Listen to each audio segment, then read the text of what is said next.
can, or do fundraisers somewhere else.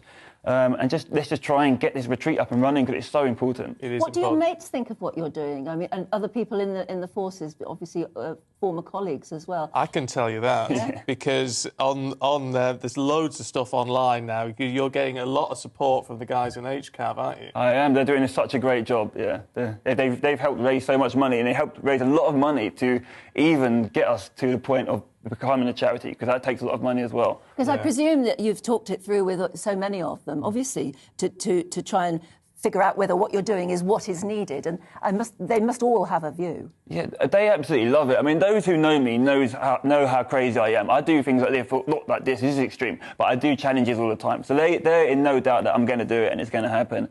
But people in the military, we are quite extreme people. I'm doing something that will make as much noise as I possibly can, try and raise a lot of money, and they're all behind it. They know the importance of it. I don't think you can find one veteran or one serving armed forces personnel that doesn't know someone that hasn't committed suicide or is really struggling. That's just such a terrible thing. But one thing I do want to say is I don't want people to put off by the military, because if I could go back to the military tomorrow and start all over again, I would. I love it. It's a great place to be. So I don't want people to think that, or to be scared about joining, because you don't need to be. We just need to be more educated on mental health, how to improve our mental health and stay on top of it, just like we do our physical health. Well, do you know, it's inspirational to talk to you. The best of luck with it all. Yeah, you say you're going to smash it. But it's wonderful. I just think it's wonderful that you're doing something that's so constructive to try and answer to be a solution. Because when you do know somebody who's committed suicide, I think of all those families, as the 11 families of the 11 people. You must feel so many different emotions, anger and helplessness and guilt as well, that you couldn't do more to help them. But you are now doing something, at least in their memory. And I speak to family members on a daily, not weekly basis, and they're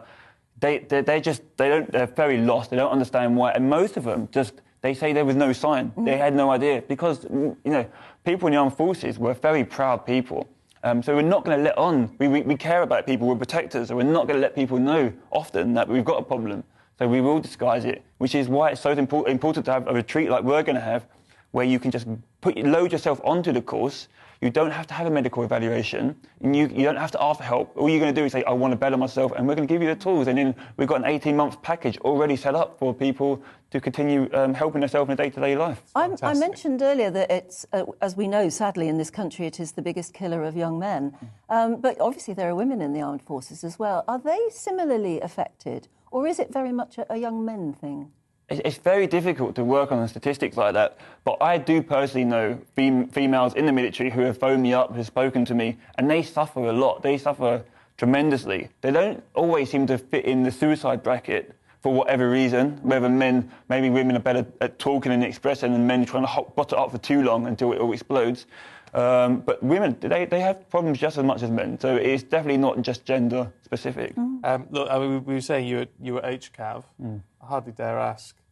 Lifeguard or Blues and Royals? Oh, Blues and Royals. But I don't mind them, whatever regiment you come from. We're all on the same team. Blues and Royals. That's by the way, being Household Cavalry. Yeah, there you go. Army. Blues and Royals. Good man. Yeah. Is there a website that we can follow you on? Yes, so our website is head-up.org.uk. But if you Google Head Up Charity, you should find it. And we've got all the social medias out there. We've got the website. We've got brochures and posters you can download. So, yeah, there's plenty going. Feel free to email or phone at any time, and I'm happy to talk to anyone. And like I say, please get involved. Please help us raise as much money as possible, because it's needed more than ever. It really is. Paul Minter. Well done. Minter. Honestly. That's what just Minter, as everyone calls you. Really good to see you. Thank you. Thank you very much.